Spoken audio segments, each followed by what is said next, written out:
This is Hidden Killers with Tony Brueski. Here now, Tony Brueski.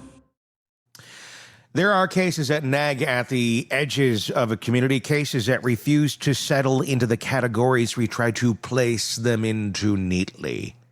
Accident, homicide, tragedy, wrongdoing, cases that linger in the air like humidity, impossible to ignore, impossible to resolve. And then there are cases like the death of Stephen Smith, not just unsolved, not just mishandled, but suspended in this strange half-light where the truth and rumor have lived side by side for nearly a decade. And now with the Hulu Murdaugh series pulling the curtain back on the dysfunction, the corruption, and the quiet terror that unfolded in South Carolina's Low Country, Stephen's name is suddenly back on people's lips.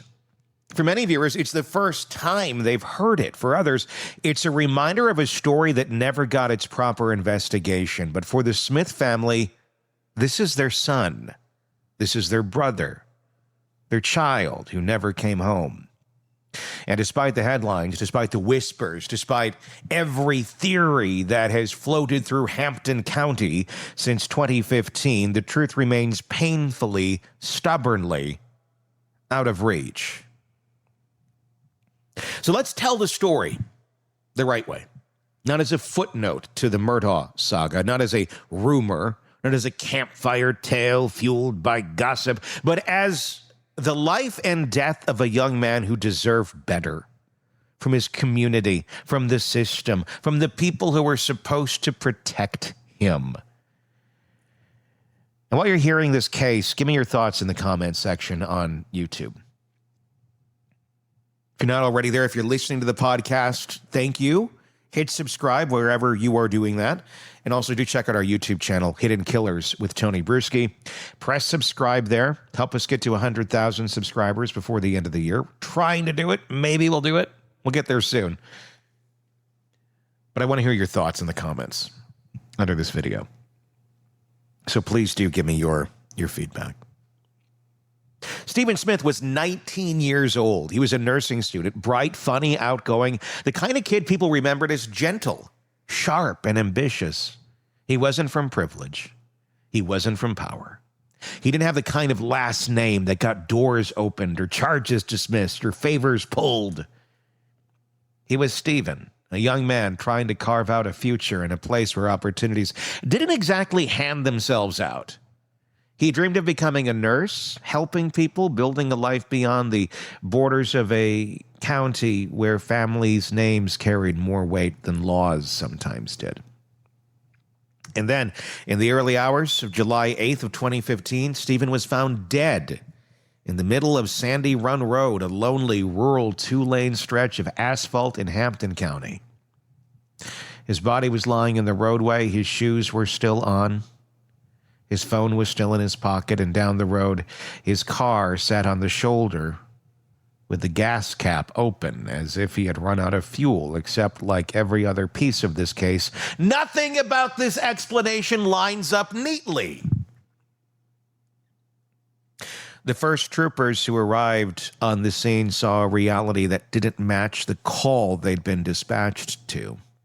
Dispatch said, pedestrian hit and run.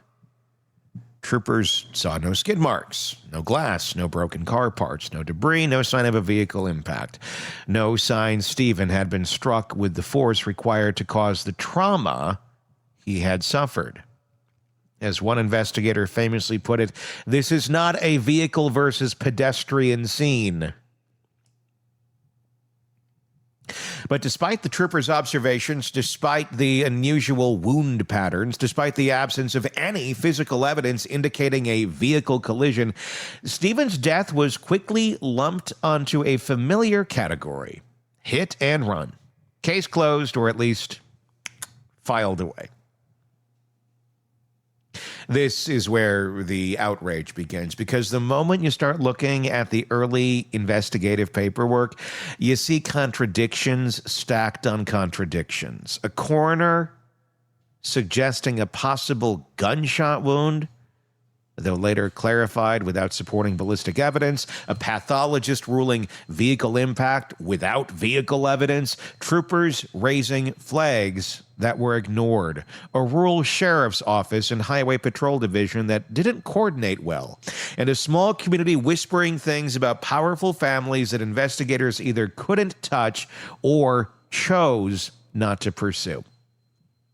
And this brings us to the piece of the story everybody brings up, even when they shouldn't. The Murdaugh name. Let's address it directly, clearly, responsibly, and factually. There has been no physical evidence connecting any member of the Murdaugh family to Stephen Smith's death. There have been no charges, no warrants, no forensic links, no statements from SLED tying them to the homicide, and no findings from the independent autopsy that implicate them. When people talk about the Murdaugh connection, they're referring to rumor, community chatter, high school gossip, and the extreme influence that family held in Hampton County. Does Buster Murdaugh's name appear in the early case file? Yes, because locals mentioned him when investigators asked around, not because of evidence. Because of the whisper network that surrounded the Murdaugh name long before the double homicide of Maggie and Paul. It is important to acknowledge those rumors, yes, because they shape public perception and, frankly, may have shaped the hesitation of early investigators. But is there any evidence tying Buster or Annie Murdaugh to Stephen's death? No. There never has been, and SLED has said so repeatedly. And that's why this story must be told without leaning on the easy, dramatic, ready-made headline about dynastic corruption. This isn't about dragging someone into a case because their last name is synonymous with power and scandal. It's about Stephen. And it's about the real, viable, investigative leads that actually exist. The leads that were there in 2015 and were ignored. The leads that resurfaced in 2021 when SLED reopened the case. And the leads being followed today in what is officially classified as homicide. So what are those leads? Let's start with the timeline. Stephen leaves home the night before. His car runs out of gas, or at least appears to have. He ends up on Sandy Run Road, several miles from his vehicle. Did he start walking for help? Did someone stop to assist? Did he get into a car with someone he knew? Those are the questions investigators tried to answer. And then there's the biggest question. If Stephen was struck by a vehicle, where is the evidence of that vehicle? Where is the debris? Where are the injuries consistent with being hit by a car moving at typical speed on a rural road? Why were his shoes still on? If you know anything about hit and runs, if you hit somebody, their shoes usually come off. It's just the way it works. Why did the injury pattern suggest something completely different, possibly a blow from an object or being struck by something other than a car? When SLED reopened the case in 2021, they did it with intention. They did it because something they found while investigating the murders of Maggie and Paul pointed backward, not toward a Murdaugh, but toward the fact that Stephen's death had never been properly investigated in the first place. It was enough for them to consult new forensic experts, enough for them to begin re-interviewing witnesses, enough for them to completely reject the hit-and-run explanation. And then came 2023, when Stephen's mother, who never once accepted the official explanation, raised funds for an independent autopsy. This exhumation wasn't done lightly. It wasn't done for spectacle. It was done because she believed there were answers buried with her son. That autopsy confirmed what she feared. Stephen was a victim of a homicide. That was the turning point. SLED stepped forward publicly and said Stephen's death is not an accident, not a hit and run, not an unfortunate roadside tragedy. It's a homicide. And that changes everything. Because once a death is officially classified a homicide, investigators are required to ask entirely different questions about motive, opportunity, relationships, conflicts, secrets, and lies. They have to look at who Stephen knew, who he interacted with, who may have had reason to harm him, and more importantly, what names came up repeatedly in interviews. And here's where the case gets very real very quickly. There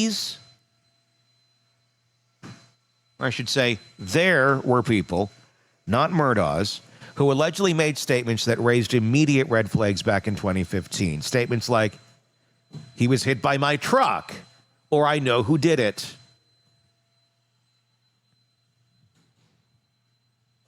Names that were documented by investigators at the time. One of them allegedly told someone he had hit something the night Stephen died. Troopers tried to follow up, but the investigation was never properly escalated.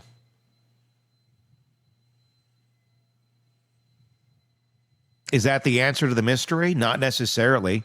They've denied involvement. They've never been charged. But to say they are solid leads is not speculation. It's literally in the investigative files. And unlike the rumor mill that tried to drag the Murdaugh name into the narrative, those leads come from actual interviews, actual statements, and actual records.